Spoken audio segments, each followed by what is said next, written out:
दोस्तों, आप सभी जानते हैं कि होलिका राक्षस राज हिरण्यकश्यपु की बहन थी, जो भक्तराज प्रहलाद को मारने के लिए उन्हें लेकर अग्नि में प्रवेश करती हैं और स्वयं भस्म हो जाती है। इसे भी बुराई पे अच्छाई की जीत के रूप में मनाया जाता है। इस रंगों के त्योहार के बारे में तो सभी जानते हैं। आज हम इसके कुछ रोचक और वैज्ञानिक तथ्यों के बारे में जानेंगे। दोस्तों, अगर ये वीडियो आपको पसंद आए तो लाइक और सब्सक्राइब अवश्य करें, जिससे हम आगे और मेहनत करने के लिए प्रोत्साहित होंगे। फाल्गुन मास की पूर्णिमा को मनाए जाने वाले इस त्योहार को कई नामों से जाना जाता है, जैसे होलिका, होली, फगुआ, धुलेंडी, दोल इत्यादि। आज होली भारत के साथ साथ पूरे विश्व में मनाया जाता है। होली का त्योहार साल के ऐसे समय पर आता है जब मौसम में बदलाव के कारण लोग बीमार और आलसी से हो जाते हैं। ठंडे मौसम के गर्मी में परिवर्तन के कारण शरीर का कुछ थकान और सुस्त होना प्राकृतिक है। शरीर की सुस्ती को दूर भगाने के लिए ही लोग फाग के इस मौसम में न केवल जोर से गाते हैं, बल्कि बोलते भी थोड़ा जोर से ही हैं। इस मौसम में बजाए जाने वाला संगीत भी तेज होता है। ये सभी बातें मानवीय शरीर को नई ऊर्जा प्रदान करती है। इसके अतिरिक्त प्राकृतिक रंग और अबीर जब शरीर पर डाला जाता है, उस पर अनोखा प्रभाव पड़ता है। ढाक के फूलों से तैयार किया गया रंगीन पानी विशुद्ध रूप में अबीर और गुलाल डालने से यह शरीर को ताजगी प्रदान करता है। जीव वैज्ञानिकों का मानना है कि गुलाल या अबीर शरीर की त्वचा को उत्तेजित करते हैं और पोरों में समा जाते हैं और शरीर के आयन मंडल को मजबूती प्रदान करने के साथ ही स्वास्थ्य को बेहतर करते हैं और उसकी सुंदरता में निखार लाते हैं। होलिका दहन की परंपरा भी वैज्ञानिक कारणों से जुड़ा है। शरद ऋतु की समाप्ति और बसंत ऋतु के आगमन का यह काल पर्यावरण और शरीर में बैक्टीरिया की वृद्धि को बढ़ा देता है। लेकिन जब होलिका जलाई जाती है तो उससे करीब 145 डिग्री फ़ारेनहाइट तक तापमान बढ़ता है। परंपरा के अनुसार जब लोग जलती होलिका की परिक्रमा करते हैं तो होलिका से निकलता ताप शरीर और आसपास के पर्यावरण में मौजूद बैक्टीरिया को नष्ट कर देते हैं और इस प्रकार यह शरीर और पर्यावरण को स्वच्छ करता है। होलिका की बुझी आग की राख को माथे पर विभूति के तौर पर लगाते हैं और अच्छे स्वास्थ्य के लिए वे चंदन तथा हरी कोपलों और आम के वृक्ष के बोर को मिलाकर उसका सेवन करते हैं। वैज्ञानिकों का यह भी मानना है कि रंगों से खेलने से स्वास्थ्य पर इसका सकारात्मक प्रभाव पड़ता है, क्योंकि रंग हमारे शरीर तथा मानसिक स्वास्थ्य पर कई तरीके से प्रभाव डालते हैं।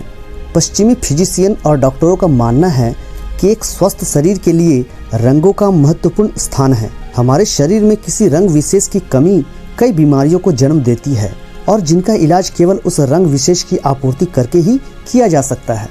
इस पर्व का वर्णन अनेक पुरातन धार्मिक पुस्तकों में मिलता है। इनमें प्रमुख है जैमिनी के पूर्व मीमांसा सूत्र और कथागार्य सूत्र।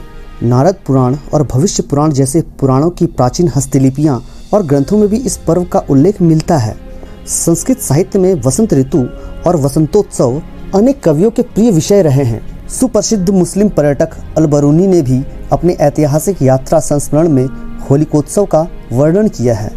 भारत के अनेक मुस्लिम कवियों ने अपनी रचनाओं में इस बात का उल्लेख किया है कि होलिकोत्सव केवल हिंदू ही नहीं, कई मुसलमान भी मनाते हैं। प्राचीन काल से होली मनाने की परंपरा को मुगलों के शासन में भी रोका नहीं गया था, बल्कि कुछ मुगल बादशाहों ने तो धूमधाम से होली मनाने में अग्रणी भूमिका निभाई। अकबर, हुमायूं, जहांगीर, शाहजहां और बहादुर शाह जफर होली के आगमन से बहुत पहले ही रंगोत्सव की तैयारियां प्रारंभ करवा देते थे। अकबर के महल में सोने चांदी के बड़े बड़े बर्तनों में केवड़े और केसर से युक्त टेसू का रंग घोला जाता था और राजा अपनी बेगम और हरम की सुंदरियों के साथ होली खेलते थे। शाम को महल में उम्दा ठंडाई, मिठाई और पान इलायची से मेहमानों का स्वागत किया जाता था और मुशायरे, कव्वालियों और नृत्य गानों की महफिलें जमती थी। जहांगीर के समय में महफिले होली का भव्य कार्यक्रम आयोजित होता था। इस अवसर पर राज्य के साधारण नागरिक बादशाह पर रंग डालने के अधिकारी होते थे। शाहजहां होली को ईद गुलाबी के रूप में धूमधाम से मनाता था।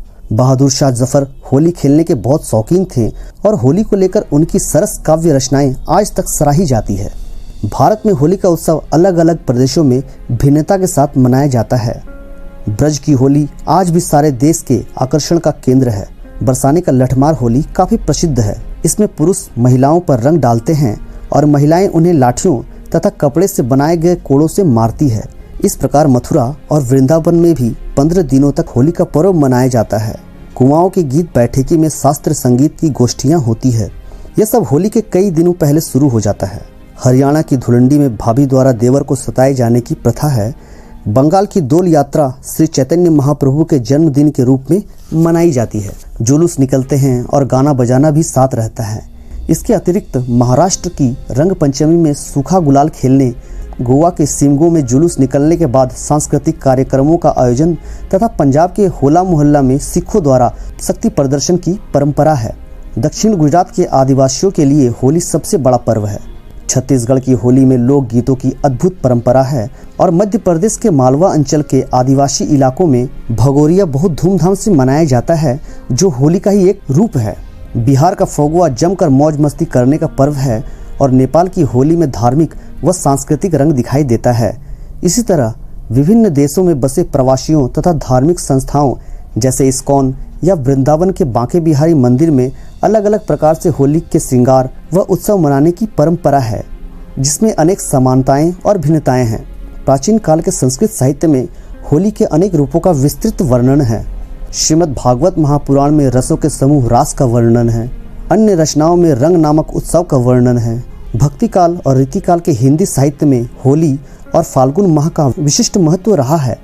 आदिकालीन कवि विद्यापति से लेकर भक्तिकालीन सूरदास, रहीम, रसखान, पद्माकर, मीराबाई, कबीर और रीतिकालीन बिहारी, केशव, धनानंद आदि अनेक कवियों को यह विषय प्रिय रहा है। इस विषय के माध्यम से कवियों ने जहां एक और नितांत लौकिक नायक नायिका के बीच खेली गई अनुराग और प्रीति की होली का वर्णन है, वहीं राधा कृष्ण के बीच खेली गई प्रेम से भरी होली के माध्यम से सगुण साकार भक्तिमय प्रेम और निर्गुण निराकार भक्तिमय प्रेम का निष्पादन कर डाला है।